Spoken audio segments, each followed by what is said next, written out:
Dear teachers, welcome to JSN English Learning. We are with Unit 7 of PGTRV and we are discussing Kamala Markandeya's A Handful of Rice, a novel published in 1966. The theme of the novel is the poverty and how people suffer in urban setup. Okay, how people from the village, how they have moved to the city center and how they struggle for a very good life. அப்படிங்கிறது தான் நமக்கு இந்த ஸ்டோரியுடைய ஒன்லைனராக இருக்கு. இப்போ நமக்கு ஏற்கனவே பார்த்துட்டோம், Ravi is a guy who has entered in the household of Appu. Appu is a tailor. இப்போ அந்த வீட்டில் அந்த டெய்லருடைய பொண்ணு is Nalini. And Nalini has a sister and the name of the sister is Thangam. Thangam is the elder one and the youngest is Nalini. அப்போ ரெண்டு பேர் தான் இருக்காங்க. அது இல்லாமல் அந்த வீட்டில் நிறைய மக்கள் இருக்கிறாங்க. இப்போ நமக்கு என்ன தெரியுது அப்படின்னு கேட்டீங்கன்னா, we find in chapter number 11, okay, Jayamma is a very good mother-in-law. Okay, she prepares the evening meal and feeds the newly married couple. Who are the newly married couple? Ravi and Nalini. If they are newly married, so they should be enjoying their honeymoon, first night. And arrangements are made for that particular first night. And you find that when others share the common room, a separate room is arranged for the newly married couple. And they are also provided with a good bed. And that night is going to be the most important night for Ravi. Okay, yeah, Ravi is a very important night. He was longing for that particular night. And once he enters into that first night room, he has several thoughts. He is not a virgin himself, because once he was into the city center, he became corrupted. He was spending time in the company of many women before marriage. So this particular night is going to be a very ordinary night for him, but only thing is he is going to live with a woman who is now his wife. Earlier he was living with prostitutes.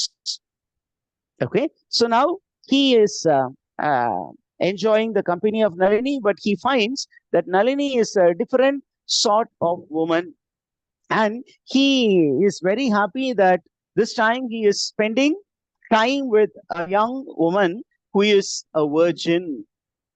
And underline all these words. He is earlier he had a company of women. Not all of them were young.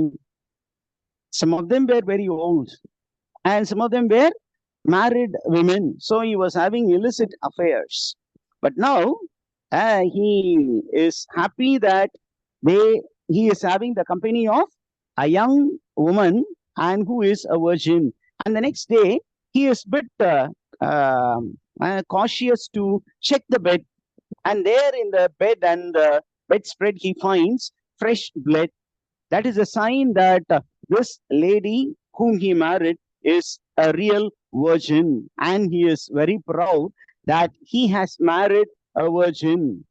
Okay, because earlier Damodar had told him that you should not believe women because they may not be chaste as you think of.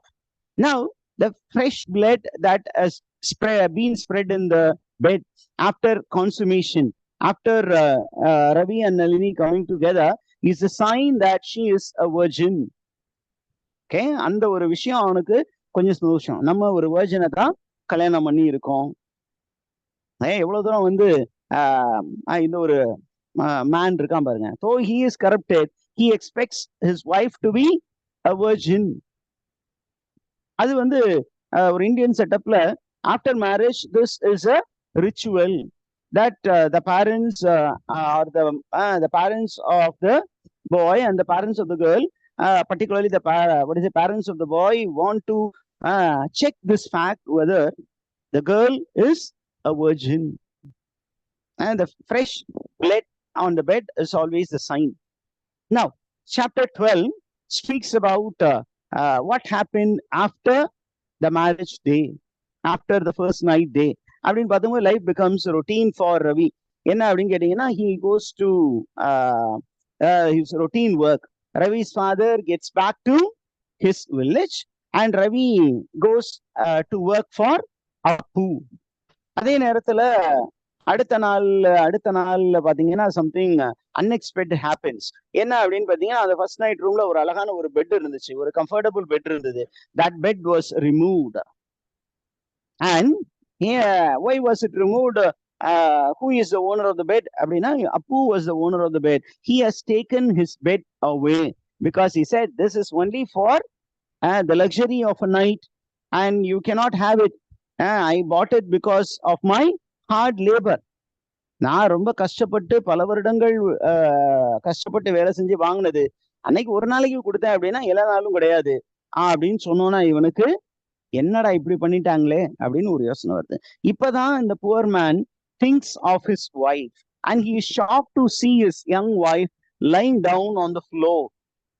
And என்ன பண்றான், அவனுடைய wife கிட்ட சொல்றான், கவலைப்படாத, எப்படியாவது கஷ்டப்பட்டு ஒரு சாஃப்டான ஒரு நைஸான பெட் வாங்குவேன், உன்னை நல்லா வச்சுக்கிறேன், நச்சு நான் பாத்துக்கிறேன், உனக்கு தேவையான எல்லா கம்ஃபர்டபுள் திங்ஸையும் வாங்கி கொடுக்குறேன்.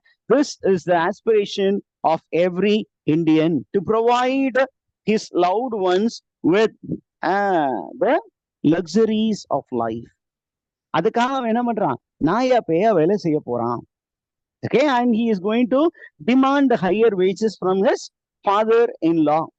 Okay, அவனுடைய father-in-law கிட்ட போய் என்ன பண்றான், கொஞ்சம் எனக்கு சம்பளத்தை உயர்த்தி கொடுங்க, இப்ப நான் முன்னாடி மாதிரி இல்ல, I am a married man, நான் யாருக்கு செலவு பண்ண போறேன், உங்க டாக்டருக்கு தானே செலவு பண்ண போறேன் அப்படின்னு சொன்னா இவர் என்ன சொல்றாரு, ஏற்கனவே கொடுத்துக்கிட்டு இருக்கேன், உனக்கு நிறைய சம்பளம் கொடுத்துக்கிட்டு இருக்கேன் மாப்பிள்ள, போதும் இந்த சம்பளத்துக்கு வேலை செய்யுங்க, இன்னும் நீங்க கத்துக்க வேண்டியது நிறைய இருக்கு அப்படிங்கிறாரு. அதே நேரத்துல இவனுக்கு பாத்தீங்கன்னா ஆசை வந்து எதிர்பார்ப்பு ரொம்ப அதிகமாகிட்டே இருக்கு. என்ன அப்படின்னா he wants to buy a bed, he wants to buy a new saree for Nalini, he wanted to have some smart dress for himself and a safety razor வேணும்னு நினைக்கிறான், மவுத் ஆர்கன் வேணும்னு நினைக்கிறான்.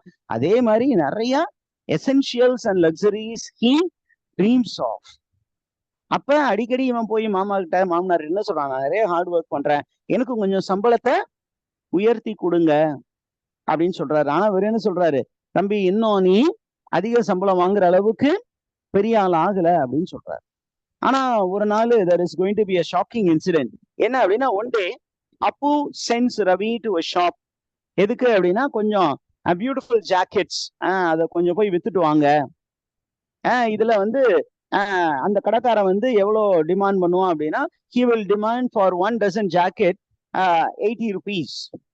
அந்த ஜாக்கெட் அவன் வித்துட்டு அந்த கடையில அப்படியே போயிட்டு இருக்கும்போது பார்த்தா பிரைஸ் டாக்ஸ் பாக்குறான். The jacket that he has sold, 1 dozen jacket which was sold for 80 rupees was actually sold by the shopkeeper for 120 rupees. ஒரு dozen was bought for 80 rupees and it was sold. One jacket piece was one jacket, stitched jacket was sold for 120. இத பார்த்தோன்னா அவனுக்கு பயங்கர கோவம் வருது. உடனே வீட்டுக்கு வந்து சொல்றான், என்ன மாமா அப்படி ஏமாலியா இருக்கீங்க, உங்களுக்கு ஒர்க் கொடுக்குறாங்க ரைட்டு, அந்த ஒர்க்கை நீங்க ஸ்டிச் பண்ணி கொடுக்குறீங்கல்ல, ஸ்டிச் பண்ணி கொடுக்கறதுக்கு ஒரு டசன் ஜாக்கெட்டுக்கு 80 ரூபா தான் அவங்க கொடுக்குறாங்க, ஆனா அவங்க ஒவ்வொரு பீஸையுமே 120க்கு விற்கிறாங்க.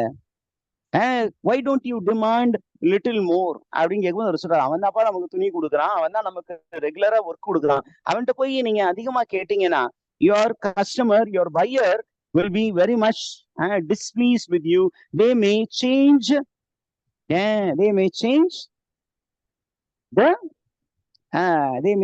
the work as allotment to somebody else. அதனால வேண்டாம், எதுவும் கேட்க வேண்டாம். Yes, is there anybody with some question? We will resume. அப்போ அந்த ஒரு information is given by Appu. Appu is bit worried that if he demands little more for the work that he does, the buyer or the one who gives him job may change the assignment to somebody else and he may be deprived of the job. கிடைக்கிறது போதும், வேலை செய்வோம் அப்படிங்கிறான். இப்ப இது வந்து ரொம்ப யாருக்கு டிஸ்டர்பன்ஸா இருக்கு, ரவிக்கு ரொம்ப டிஸ்டர்பிங்கா இருக்கு. So he goes to meet Damodar and he is spending time in Damodar, and we come to know that Damodar is involved in unfair business. He is almost a fraud. இப்ப அவன் என்ன சொல்றான் அப்படின்னா, நீ இப்படியே இருந்தீன்னா சரியா வராது, பிச்சைக்கார மாதிரி எப்படி ஒட்டிக்கிட்டே இருக்க போற, are you going to be like a parasite with your parasite like your with your father in law, you try to run your own business அப்படிங்கிற மாதிரி அட்வைஸ் கொடுக்குறான். அவனோடு நைட்டு அப்படியே இருந்துட்டு லேட் நைட்டு வீட்டுக்கு வரான். லேட் நைட் வீட்டுக்கு வரும் பொழுது it is a kind of violation of the code of conduct of the house. எல்லாரும் வீட்டுக்கு சீக்கிரம் வந்துடும், ஒர்க் முடிக்கணும், ஒர்க் முடிச்சோன்னா வீட்டுக்கு வந்துடணும். ஆனா இவன் என்ன பண்ணிக்கிறான், தன்னுடைய நண்பனா பார்க்க போயிருக்கான். அந்த நண்பனோடு லைட்டா ட்ரிங்க்ஸ் எல்லாம் சாப்பிட்டுட்டு லேட்டா மிட் நைட் வர்றான். மிட் நைட் வரும் பொழுது Jayamma opens the door and she is scolding him. Okay, and this is something which disturbs Ravi. முன்னாடி பரவாயில்ல, நான் வந்து ஒரு கூலிக்காரனா இருந்தேன், இப்ப இந்த வீட்டினுடைய மருமகன் என்ன இப்படி திட்டுறது எப்படி அப்படின்னு சொல்லிட்டு he is trying to quarrel with Jayamma. But then Nalini, the thought of Nalini, displeasing Nalini was disturbing him, so he controls himself and goes into Nalini's place. அங்க நளினிட்ட போனோம்னா they both discuss, and Nalini என்ன சொல்றாங்க, ஏங்க இப்படி எல்லாம் பண்றீங்க, நீங்க அப்பா கிட்ட நிறைய சம்பளம் கேட்டதாக அப்பா வந்து வீட்டுல சொன்னாங்க, அதனால அம்மாவும் கொஞ்சம் உண்மையில கோபமா இருந்தாங்க. ரெண்டாவது நீங்க இப்படி லேட்டா வர்றீங்களே அப்படின்னு சொல்லும் பொழுது இவன் என்ன சொல்றான் அப்படின்னு சொன்னீங்கன்னா, நான் வந்து பிச்சைக்காரன், நீங்க வந்து கொஞ்சம் நல்ல இப்ப வெல் ஆஃபா இருக்கீங்க, நீங்க நல்ல வசதியா இருக்கணும், நான் வந்து ஒரு ஏழ்மையான பேக்ரவுண்ட்ல இருந்து வந்தேன், நான் வந்து இதே மாதிரிதான் இருக்கணுமா, பிச்சைக்காரனா தான் இருக்கணுமா, நானும் உங்களை மாதிரி வாழணும், உங்க அப்பா மாதிரி வாழணும்னு எனக்கும் ஆசை இருக்காதா அப்படின்னு சொல்லும் பொழுது நளினி சொல்றீங்க, நீங்க என்ன லவ் பண்ணும்போது இந்த மாதிரி எல்லாம் பேசலையே, இப்ப நீங்க ரொம்ப கரப்டடா மாறிட்டீங்க அப்படின்னு சொல்லிட்டு திருப்பி அவன் என்ன பண்றா, அட்வைஸ் பண்றா. என்ன அப்படின்னு கேட்டீங்கன்னா, நீங்க கொஞ்சம் உள்ளதை வச்சு சந்தோஷமா வாழ பழகிக்கங்க, இந்த ரிச் பீப்புளோட லைஃப் நமக்கு வேண்டாம் அப்படிங்கிறான். ஆனா அவன் வந்து திருப்பியும் he is insisting on his dreams, and Nalini couldn't control her tears. அவ அழுகுறான். ஏன் அப்படின்னா இவன் பேசும்போது கொஞ்சம் குரலை உயர்த்தி பேசுறான். And she is all in tears because she couldn't do anything to soothe this man who is emotionally disturbed. அதே நேரத்துல அவ வந்து ஒரு விஷயம் மட்டும் ஒரு விஷயத்துல கருத்தா இருக்கா. என்ன அப்படின்னா, whenever somebody from her family tries to corner Ravi, she always goes to support her husband, and she tells all the family members that they should respect her husband as a member of the family. நீங்க வேற மாதிரி அவரை நடத்தக்கூடாது அப்படிங்கிறத அவ தெளிவா தன்னுடைய family members கிட்ட சொல்லிடுறாங்க. இப்ப சாப்டர் நம்பர் 14க்கு போறோம். சாப்டர் நம்பர் 14ல நமக்கு தங்கத்துடைய ஹஸ்பண்ட் யாரு அப்படின்னு ஒரு இன்ஃபர்மேஷன் இருக்கு. தங்கத்துடைய ஹஸ்பண்டுடைய பேரு Puttanna. He is the elder son-in-law. அப்போ who is the younger son-in-law of Appu அப்படின்னு சிம்பிளா கொஸ்டின் கேட்டுட்டு போயிடலாம். Who is the younger son, what say younger son-in-law? Ravi. இப்ப இந்த புட்டண்ணா எப்படிப்பட்டவரா இருக்கான் அப்படின்னு பாத்தீங்கன்னா, he is not a very great worker. He is idle most of the time. வேலையில பெரிய அளவுக்கு இன்ட்ரெஸ்ட் காட்டாத ஒரு மனிதன். அவனுடைய பிஹேவியரை பார்த்துட்டு அப்பு is very much upset. அதே நேரத்துல அப்பு வந்து அப்சர்வ் பண்றாரு. என்ன அப்படின்னா, Ravi is very very sincere and hard working fellow. அதனால என்ன பண்றாரு அப்படின்னா, he is very happy with Ravi. and why is he happy அப்படின்னா, Ravi is working very hard and he increases the income of the family. அப்ப கொஞ்சம் கொஞ்சமா என்ன பண்றாரு அப்படின்னா, அப்பு is slowly handing over his business one by one to Ravi. And Ravi becomes more responsible now. அதே நேரத்துல தன்னுடைய மகளுக்கு ஒரு நல்ல வீட்டுக்காரர் கிடைச்சிட்டாரு, தனக்கு ஒரு நல்ல ஹேர் கிடைச்சிட்டாரு, வாரிசு, பிசினஸுக்கு ஒரு வாரிசு கிடைத்து விட்டார் அப்படின்னு சொல்றாங்க. இப்ப கொஞ்சம் கொஞ்சம் அவரு இவனை நம்ப ஆரம்பிக்கும் பொழுது ரவி என்ன பண்றான், திருப்பி அப்பு கூட்ட சொல்றான். என்ன அப்படின்னா, மாமா நம்ம இப்படியே வந்து ரொம்ப கம்மியான கூலிக்கு வேலை செய்து கொடுத்துக்கிட்டு இருந்தோம்னா நம்ம வந்து இதே மாதிரி இருக்க வேண்டியதான். இப்ப வெளியில பாத்தீங்கன்னா the prices of provisions have hiked. இப்ப அதுக்கு தகுந்தாப்புல நம்மளும் கொஞ்சம் டிமாண்ட் பண்ணுவோம். நம்ம ஒரு டசனை வந்து 80 rupees விற்கிறோம், அவன் ஒரே ஒரு பீஸை 100 and how many rupees 20. teachers? 120க்கு விற்கிறாங்க. அப்ப நம்ம இன்னும் கொஞ்சம் அதிகமா கேட்கலாமே அப்படின்னு சொன்னோன்னே வேற வழி இல்லாம என்ன பண்றாரு அப்பு, ஓகே அப்படின்னு சொல்றாரு. ஆனா என்ன ஆகுது, after raising the price they find there is the effect from the other side, cause and consequence. The cause is raising the price and the consequence is the people who are giving business, they are very unhappy. அது அவன் கொஞ்சம் feel பண்றான். ஏன் அப்படின்னா யாருமே தருவதற்கு தயாராக இல்லை. ஒரு வேலை கொடுக்குறாங்கன்னா கம்மியான கூலிக்கு வேலை செய்வங்களை மட்டும்தான் சிட்டியில வச்சிருப்பாங்க வேலையில. ரொம்ப கொஞ்சம் அதிகமா கேட்டீங்கன்னா என்ன பண்ணுவாங்க, இந்த பிசினஸ் வேற யாருக்காவது ஹேண்ட் ஓவர் பண்ண பார்ப்பாங்க அப்படிங்கிற ஒரு இன்ஃபர்மேஷன், அந்த ஒரு ரியலைசேஷன் வந்து யாருக்கு கிடைக்குது, ரவிக்கு கிடைக்கிறது. இப்ப சாப்டர் நம்பர் 15க்கு போறோம். சாப்டர் நம்பர் 15ல என்ன இருக்கு அப்படின்னு கேட்டீங்கன்னா, now for the first time Apu is taking Ravi to his owner's house, Mem Saab's house, and அங்க போனதுக்கு அப்புறம் இவரை இன்ட்ரோடியூஸ் பண்றாரு. இவர் தான் என்னுடைய சின்ன மாப்பிள்ள, இவர் தான் இந்த பிசினஸ் நம்ம கிட்ட கத்துக்கிறாரு. அதே நேரத்துல பாத்தீங்கன்னா அவரு பேசும் பொழுது ரவியை வந்து ரொம்ப பெருசா உயர்த்தி பேசுறாரு. ஓகே, அதே நேரத்துல ஒரு விஷயம் நமக்கு என்ன தெரியுது, இவ்வளவு தூரம் உயர்த்தி பேசினாலும் என்ன பண்ண மாட்டேங்கிறாரு, சேலரியை உயர்த்தி கொடுக்கல. இப்ப அந்த வீட்டை அவங்க இன்ஸ்பெக்ட் பண்ணிட்டு இருக்காங்க. அந்த மேம் சாபுடைய பெட்ரூம்க்கு போறாங்க. அங்க பாத்தீங்கன்னா நிறைய மேகசின்ஸ் எல்லாம் ஒட்டி இருக்கிறது. அண்ட் என்ன இருக்கு அப்படிங்கிறது, மேம் சாப் யூரோப்பியன், இவனுக்கு இந்தியன் விமனை பத்தி நிறைய தெரியும். ஏன் அப்படின்னா he has been friendly with many Indian women, but he has not been in the company of European women. அவங்களுடைய டேஸ்ட் என்ன அப்படிங்கிறது அவனுக்கு தெரியாது. அதனால அவன் பாக்குற எல்லாத்தையுமே பிரமிப்போடு பார்த்துக்கிட்டு இருக்கான். அந்த வீட்டுல இருக்கிற எல்லா விஷயத்தையும் பார்த்தோன்னே இவனுக்கு என்ன வருது, ரொம்ப ஆசை வருகிறது. என்ன ஆசை வருகிறது, நிறைய சம்பாதிக்கணும், இந்த மாதிரி ஒரு பகட்டான வாழ்க்கை வாழ வேண்டும்.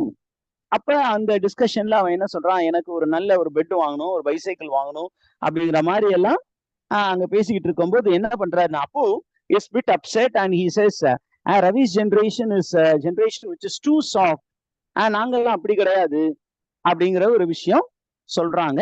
அதற்கப்புறம் நம்ம பாக்குறோம், when we get back to the home of Apu, Ravi and Verma they get into a quarrel and Jayamma doesn't like that. அதே நேரத்துல அந்த வீட்டுல இன்னொரு கேரக்டரும் இருக்காங்க, Kumaran. he is a crippled man, though he is grown up, he is treated like a child. அவர் கூட யாருமே பேச மாட்டேங்கிறாங்க. இந்த ஒரு கேரக்டர், ஒரு ஐசோலேட்டட் கேரக்டர் இருக்காங்க, அதை பத்தியும் இருக்கு.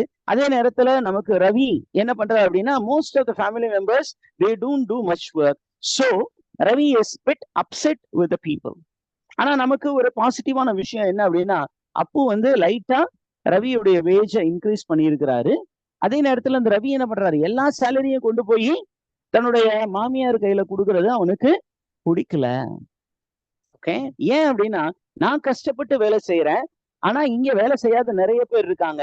they are enjoying the benefit. why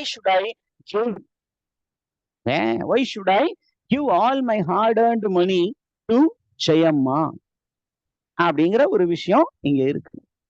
So with that we will stop for today, teachers.